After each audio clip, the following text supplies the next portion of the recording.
Three big Fed presidents, voting members of the Fed, spoke this morning. Let's see what they had to say here. They were pretty consistently aligned with what Powell was saying on Friday, and all three of these voted in favor of the 50 basis point cut.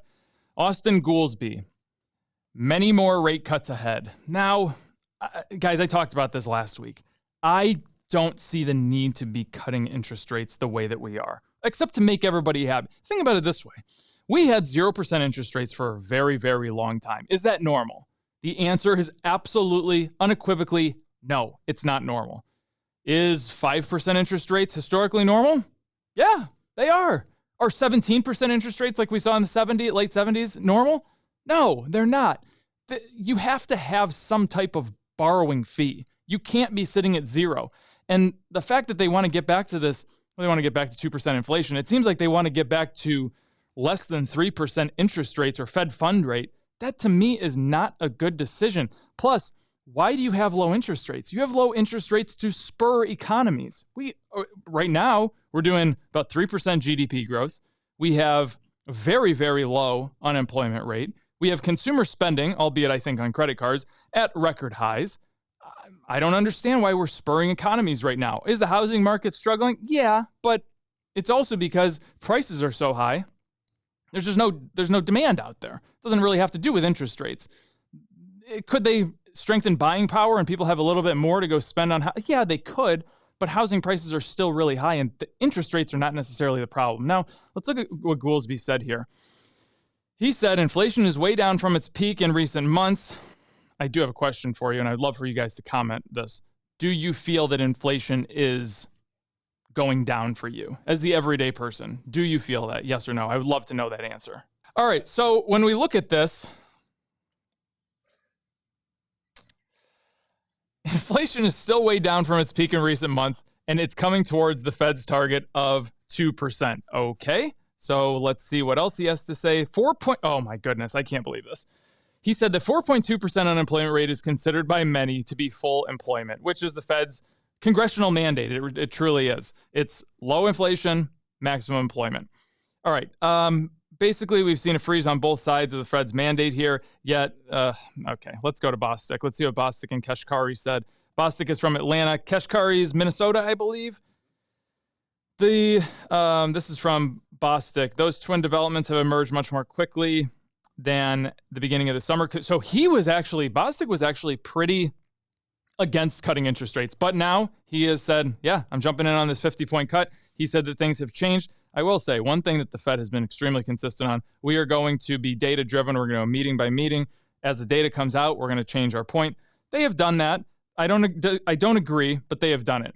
In this moment, I envision normalizing monetary policy sooner than I expected. I don't know what normalizing means. Let's see what Kashkari said. He said the balance of risk has shifted away from higher inflation towards the risk of further weakening in the labor market, warranting a lower Fed's funds rates. Here's what I hope that doesn't happen. I hope that we don't see what we saw in the 70s. It's called a double-dip recession.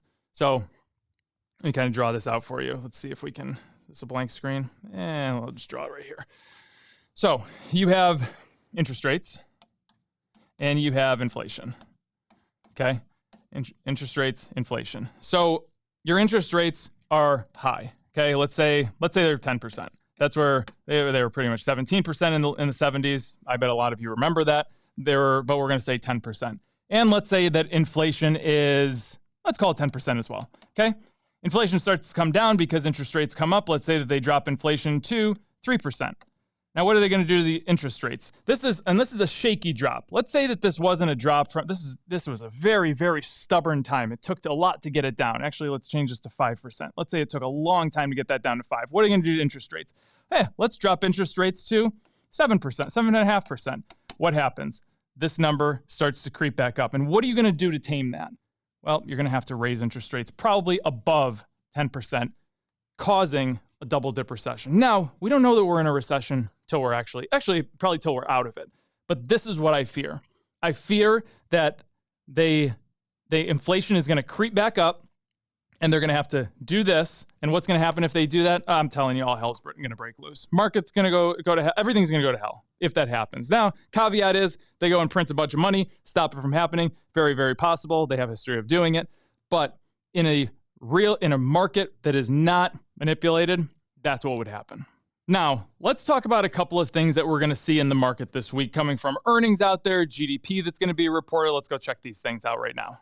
I talked about some companies that are going to be reporting. AutoZone is going to be reporting tomorrow. That's on Tuesday. Micron is going to be reporting on Wednesday. Big chip company out there. Another one Thursday is going to be Costco. Now, I think that Costco is an important one to pay attention to. Why? First of all, they sell a lot of durable goods. That's number one. Number two, are people still buying in bulk? Yes, it saves you money, but it's more money up front because you're buying more. So are people looking at it saying, okay, we are going to spend a little more now to have more and not have to go do it again? Or are we going to cut back there and are we going to start going to Walmart and buying smaller items but cheaper? That is, for me, Costco, Sam's Club, those types of stores, very important to pay attention to when you're getting this type of uncertainty going on in the market. Now, let's look at what happened last week. So this was the last 5 days. You can see that the Magnificent Seven kind of had big days, big weeks: Microsoft, Apple, Google, Meta, Amazon, Tesla. I don't even remember what the last one is, but NVIDIA, duh. What am I, some kind of idiot?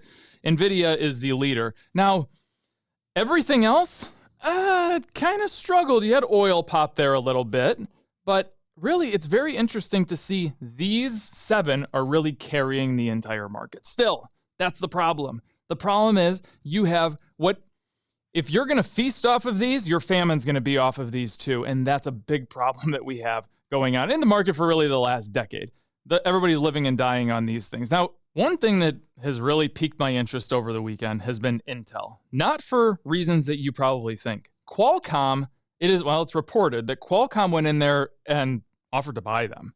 I mean, guys, think about that. This was one of the biggest companies back in the 2000s. Intel could do no wrong. Even through 2015-16, Intel was phenomenal. They started to drop off. Now they're in some serious trouble. They're building this new $20 billion foundry over in Columbus, Ohio. They're doing something in Arizona. I think they're doing something in Germany. To me, what Intel is doing is taking a Hail Mary. They are spending whatever they can and they're getting money from the government, not guaranteed money from the government. Charlie Munger made that point very, very, right before he passed away. He said, Intel is banking on getting all of this money from the government, but it's not guaranteed. Will they probably get it? Yes, they probably will. He acknowledged that, but it's not guaranteed money. They're spending to oblivion. And I think they're just thinking, if this works, it works. And if it doesn't work, I don't know, we close up shop. But there was a private equity firm that came out this morning and said, we'll put $5 billion in Intel. Of course, they want a board seat. They want to talk about, they want to say something to Pat Gelsinger and say, listen, we want to say here, and you are not doing things correctly. But the Qualcomm thing is really, really interesting to me. So I said to people in the community today, make sure you pay attention to Intel this week as far as maybe possibly just a quick in and out trade because the news is getting so wild on them. Let's see what's happening. They were up last week. I think they were up like 4% on Friday. They're up about 2% again today, $22.27. So this is one of the stocks that I would pay attention to, just really out of curiosity. I mean, we talk about the big AI bubble. I thought Intel would be at the top of the heap here when it comes to AI. We're not seeing that right now.